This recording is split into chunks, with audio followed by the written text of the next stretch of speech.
Hasselhoff with Bellis TV, and today I have the honor of interviewing my dad, David Hasselhoff.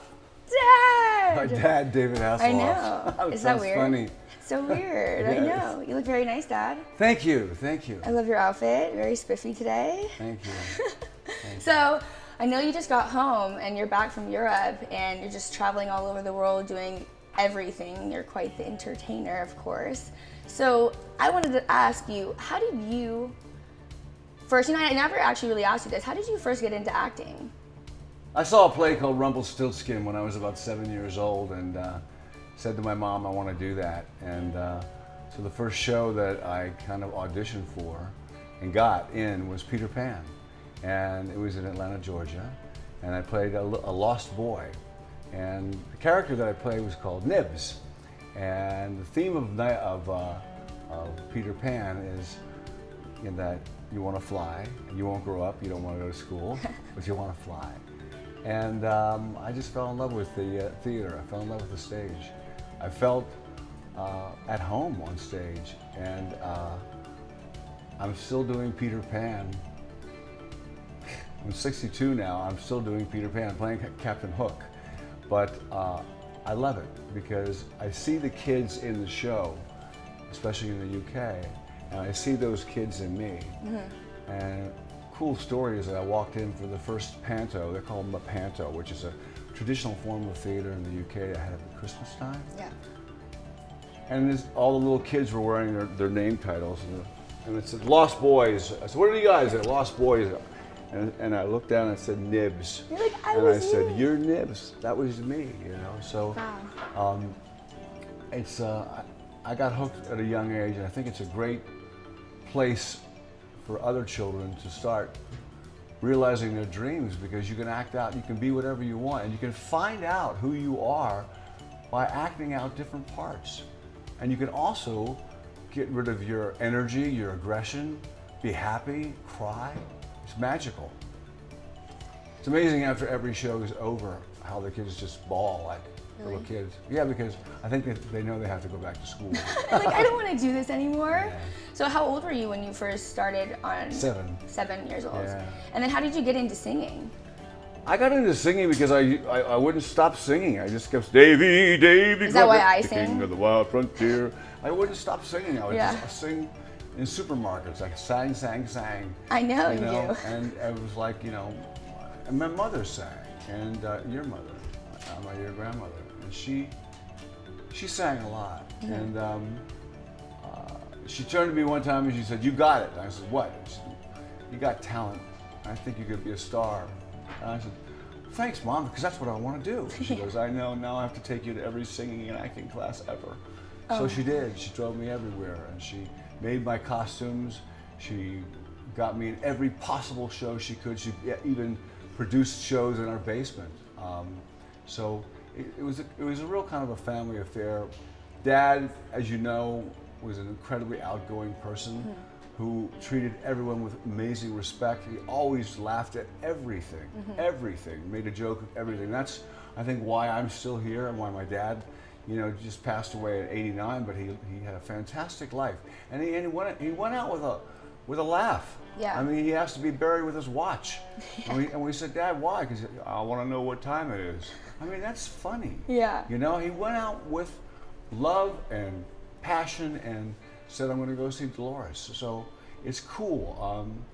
If you realize that life is not fair and that you just laugh and you treat people with the kind of respect that you want. And it's so freaking simple. Mm-hmm. And I think you've obviously got that, and so does Haley. And because we were brought up that way, it's just natural. I feel like, in this industry you can kind of get caught up in everything, and you've taught me to be able to just laugh everything off and just be optimistic on everything, and no matter how many times that door is going to close in your face, you just continue and continue and continue. What do you think the key to success is in this industry? Laugh. Yeah. And don't assume anything. Mm-hmm.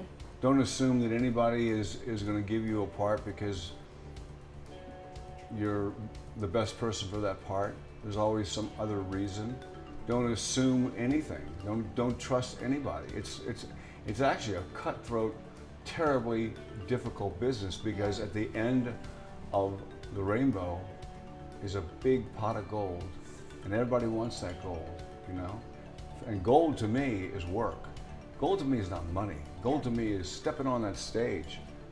It's an honor to be on that stage. It's an honor to be in this business. It's an honor to have cameras around you, to be able to communicate with kids at home who think that maybe their dreams won't come true. You know, so many kids have an outlet now to the media. We have our own, the world is our internet. So you can create what you want the world to see right away. It just happened to a friend of mine. A kid in Sweden just got a $40 million picture because he put his artwork on the internet, and he did it all from his house. And I'm doing actually a movie with this guy, and he said, "Can you believe I'm actually working with a Knight Rider?" I said, "Yeah, because dreams do come true." Yeah, it's true. So you just gotta have a real thick skin, and I think I told you in the very beginning, the best thing I can do is tell you the truth, and the truth is how well you deal with rejection. And you know, you always expect the unexpected. I mean, stuff happens that you cannot believe will ever happen, and then it happens again. But then something awesome happens. Right. And the awesome far outweighs the failure and the heartache. Well, I feel like with all of that, you have so many different things going on. I know you're always in Europe and you're traveling and you have your own talk show. What exactly can our viewers see from you coming up in the next couple months? I have a Swedish talk show that just was up for the best talk show of the year in Sweden. I have my own TV series called Hoff the Record, which is about David Hasselhoff has 5 ex-wives and flips out and moves to the UK and finds his illegitimate son. And it's a combination of scripted meets improvisation with stand-up comedians like Curb Your Enthusiasm. That is going to be picked up and released worldwide, all over the world in June. I have a movie coming out called Killing Hasselhoff. I'm so excited for Which that. I found 2 years ago on my birthday. Someone said, "I have a script called Killing Hasselhoff." I said, "I love that title, I'll buy it." Yeah. What's it about? And I found out I was one of the best newcoming writers, up-and-coming writers, and now I'm collaborating with him on writing a series of movies about Secret Agent Hoff. Oh my But gosh. Killing Hoff is going to be released sometime in September, and that is a spoof comedy, kind of like in the Hangover vein, about a celebrity death pool. And Ken Young has me in the celebrity death pool. Whoever dies first in the death pool, whoever you have in that death pool, you win money. And Ken Young has me, so he decides to kill me. Nice. Because he needs the money, so he hires a hitman, finds out the hitman is gay, and is in love with David Hasselhoff. Love it. And a lot of stand-up comedians in that, you know, Colton Dunn, who plays John? Lovitz. Huh? John Lovitz. Yeah, I kind of forget John Lovitz. John Lovitz plays my manager. Reese Darby is Jim Jeffries. Amazing cast. Hulk Hogan is really good. We also partnered up with WWE, so we're producing that. That'll be out. I get a seriously funny cameo in Ted 2 that secretly stars me and the Knight Rider car Kit and Ted. It's really, really funny. I have a very strange video coming out with Justin Bieber that is actually really, really cool. That he and Cody Simpson, it's their single together, which was pretty funny because it's kind of across the board, but it's kind of like everything's kind of happening at once. And I just got offered to write and produce, and we've already booked in 38 theaters and the West End my own musical called Last Night the DJ Saved My Life. Woo! It's based on the 90s music and what happened in Ibiza, and based on the relationship between a father and his daughter.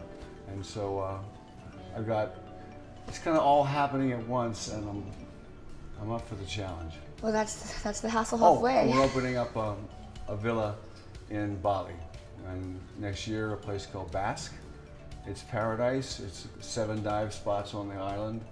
And I searched the world for the best place to invest, and I found some fantastic people, so I bought a villa at Basque. Look it up online. It's an island.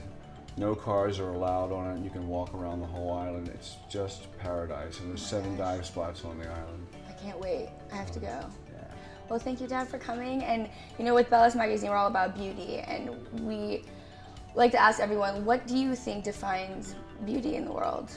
What defines beauty in the world is passion, and class, and laughter, and respect.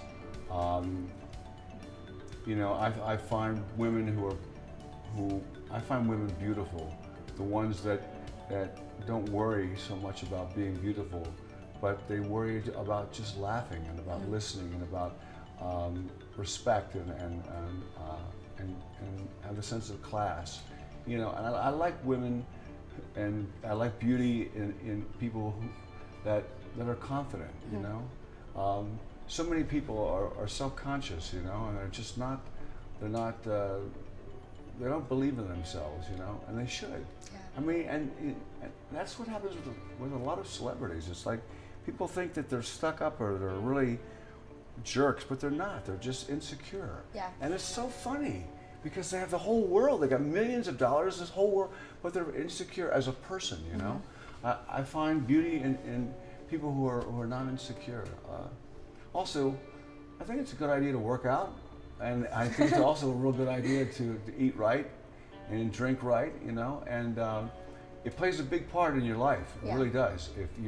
If you look good, you feel good. I know that I just had some knee work done, so I haven't been in the gym for like 19 days, and I'm already going, what's this? What's that? I hate this. What's Ew, that? you know, I need to get in there and look good, and I look in the mirror and I go, yeah. And it makes me feel great, and I walk out, I can conquer the world. If I look in the mirror, I look going, oh my God, I got more chins than a Chinese phone book. Oh, I feel bad, and then I got to go out and, you know, correct that. But I find beauty in just about everything.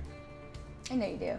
Well, I love you, Dad, and I'm so excited that you came here today, and so many great things for you, and you look wonderful. Excellent. Hi, it's David Hasselhoff, and you are watching Bellas TV.